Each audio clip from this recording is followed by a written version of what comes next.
Jamhuriyar Musulunci ta Iran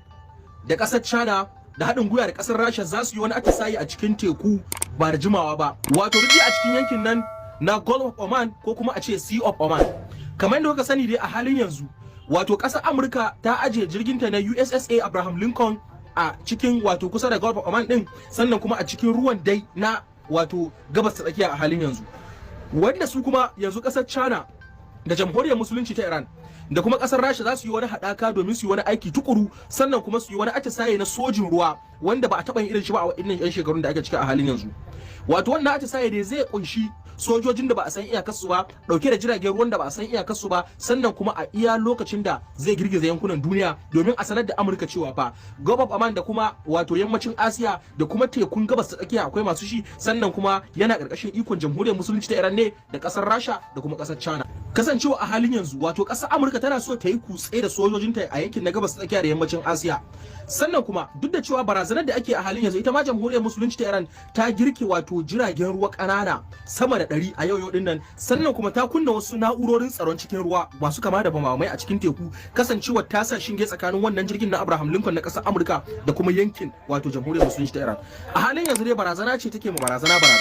yanda ita ƙasar Amurka yanzu bata yi wani kutse ba ko kuma bata bada wani umarni daga Pentagon na cewa kaddamar da wani hari ba a Jamhuriyar Musulunci ta Iran, amma dai ana tattaunawa ana kitsa ta yanda za a yi kaddamar da wannan hari, wanda ita kuma a gefe guda wato Jamhuriyar Musulunci ta Iran tana jiran ko ta kwana na yanda take tsammanin ta ina ne za a kai mata hari. Dazu dai na gaya muku cewa ana yunkurin amfani da wasu yankuna na Lebanon domin kai ma Jamhuriyar Musulunci hari, sannan kuma da wani airport na sojojin saman kasar Lebanon domin ai amfani da shi domin kaddamar da harare akan Jamhuriyar Musulunci ta Iran. Wannan haɗin gwiwa da wato jami'an sojojin ruwan kasar Jamhuriyar Musulunci ta Iran.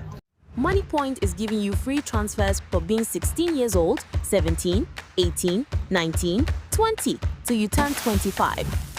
Free transfers all day, every week, all year long. Plus, you get an extra 1.5% cash back when you buy data and another 10%. Wannan haɗin gwiwa da wato jami'an sojojin ruwan ƙasar Jamhuriyar Musulunci ta Iran da kuma ƙasar China da kuma ƙasar Rasha za su yi wato a wani atisaye na musamman a kwanaki masu kamawa ko kuma a ce daga nan zuwa wani sati, shine zai zama irin shi na farko na haɗaka haɗin gwiwa domin tunkara wata barazana daga bakon haure ko kuma wasu bangare da duniya. Kasancewa a halin yanzu wato Jamhuriyar Musulunci ta Iran da ita da kuma ƙasar Rasha da ƙasar China suna so su yi mai yawarin gancewa sun fatattaki ƙasar Amurka a wannan yankin nasu gabaki daya. Kasancewa zaman sojojin Amurka a wannan yanki ba abin da zai haifar sai ƙara ta'azzara matsalolin tsaro, sannan kuma da barazana ga ƙasashen. Kasancewa duka ƙasashen suna tsama ta wani bangare wato da ita kasar ta Amurka a halin yanzu. A halin yanzu dai muna jira mu gani wannan atisaye da sojojin za su gabatar a wannan yanki na wato Gulf of Oman, shin wani canji zai kawo, sannan kuma wani irin sako ne suke so su tura ma kasar Amurka da sauran kasashen duniya dangane da tsaron cikin ruwan da suke da shi, kasancewa bodojin ruwa su ne suka fi yawa a wannan yankunan gabaki daya. Suna na John Tech mai kawo muku rahoto kai tsaye daga gabas ta tsakiyar sassan duniya gabaki daya. Me ya ra'ayinku akan wannan rahoto na kawo muku na cewa a halin yanzu sojojin ruwan kasar China da kasar Rasha da kuma Jamhuriyar Musulunci Iran za su yi wani atisaye na gamayyar haɗin gwiwa a cikin teku a yankin Gulf of Oman da ke kusa da Jamhuriyar Musulunci Iran domin kare kansu da barazanar ƙasar Amurka da sojan Amurka a halin yanzu. Allah ya sa mu dace, na gode. Shugaban kamfanin kera wato jirage marasa matuƙa na yaƙi na ƙasar Canada ya ja hankalin ƙasar Amurka, sannan da ya mata gargaɗi haɗin gwiwa da hannunka mai sanda da tsoratar da ita na cewa fa wato jirage marasa matuƙa na ƙasar Jamhuriyar Musulunci suna ɗaya daga cikin jirage marasa matuƙa na duniya mafi haɗari a halin yanzu. Sannan kuma ya ce wa'innan jirage marasa matuƙa da Jamhuriyar Musulunci za ta saka a wannan yanki na teku da kuma bangaren Gulf of Oman to zai iya lalata wannan jirgin na USS Abraham Lincoln, wato jirgin da ita kasar wato ta America ta aika can yankin domin ya kai mata tarzoma. A halin yanzu dai kamar yadda kuka sani ana jiran ko ta kwana tsakanin sojojin kasar Jamhuriyar Musulunci ta Iran da kuma wato sojojin kasar Amurka, wanda sojojin Jamhuriyar Musulunci ta Iran suna jiran umarni daga jagoran addinin Musulunci ta Iran Ayatollah al-Khamenei akan su je su lalata wannan jirgi.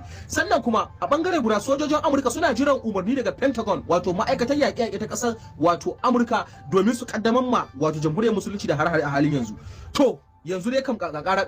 tsakanin wayannan bangarori guda biyu kowa yana nuna bajinta shi ta inda wato ita Jamhuriyar Musulunci ke wasu halittu ko kuma a ce wasu na'urori a cikin teku ta babbaza su baja domin yin barazana ga ita kasar Amurka na cewa ta shigo ba zurfi, wanda a halin yanzu ita Canada da kuma jagoran kamfanonin kera wato jirage marasa matuƙa na yaƙi na ƙasar Canada yake ƙyanƙyasa ma ƙasar Amurka wani sirri na cewa fa su ji tsoron wa'annan jiragen marasa matuƙa na ƙasar jamhuriyar musulunci Iran na cewa jirage ne masu hatsari sannan kuma ba lalle bane wata na'ura wato ta air defense system ta iya kare su ga baki daya. Wato idan an harba kwara 100 ana tsammanin kwara 90 za su kai su hitting target, wato za su kai su dura inda aka sa su sannan su je su yi banar da ake so su yi a halin yanzu. To kenan kwara 10 kadai za a iya korewa ko kuma a kakkaɓowa a cikin kwara 10, wanda wato wa'innan jirage marasa matuƙa na jamhuriyar musulunci su ne kadai suke da wannan accuracy din da comfortability a halin yanzu. To amma dai a halin yanzu ba sani ba, wato wannan hannunka mai sanda din da ake ma kasar Amurka akan takalo yaki da kasar jamhuriyar musulunci Iran, ko ta ji shi ko bata ji ba,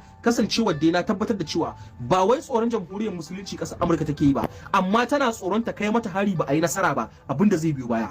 Na sha gaya muku babban abin da zai biyo baya shine wato jamhuriyar musulunci ta mai da martani zuwa kasar wato Yahudawa ta Isra'ila idan har Amerika ta kai mata hari. Kasancewa babban mutumin da ke bayan wa'annan barazana da ake ma jamhuriyar musulunci shine Benjamin Netanyahu, wato yana zaman the most man behind the shit. Wannan abubuwan da ake lissafawa ko kuma ake kitsawa a halin yanzu, to Benjamin Netanyahu ne ke zuga shi shugaban Amurka Donald Trump domin ya kaddamar da su. Kasancewa shi yana ganin wandon shi bai kai kasa ba. To amma dai al'ummar duniya tana jira ta ga duniya ta zauna lafiya, sannan an daina barazanar yaki ko barazanar da makami mai linzami kuma makamin kadidan ginin nukiliya a wannan duniya a halin yanzu. Sai dai al'umma da dama suna ganin cewa ya kamata kasashen duniya su natsu su zaunar da duniya lahiya, duk da cewa alƙawarin Allah yana gab da cika ta da duniya gabaki ɗaya kowa ya huta, duk da na tabbatar da cewa su ba su yi imani da wannan ba. Ni dai suna na John Tech mai kawo muku rahoto kai tsaye daga gabas ta tsakiya da sassan duniya gabaki ɗaya. Mu taru mu haɗu da ku a comment section. Shin menene ra'ayinku? Ya kamata wato ƙasar Amurka ta ji gargaɗin da ƙasar Canada take mata akan takalo jamhuriyar musulunci Iran, ko kuma dai ta yi kunnen ƙoshe huta farmaki jamhuriyar musulunci Iran domin ta ga abin da zai faru.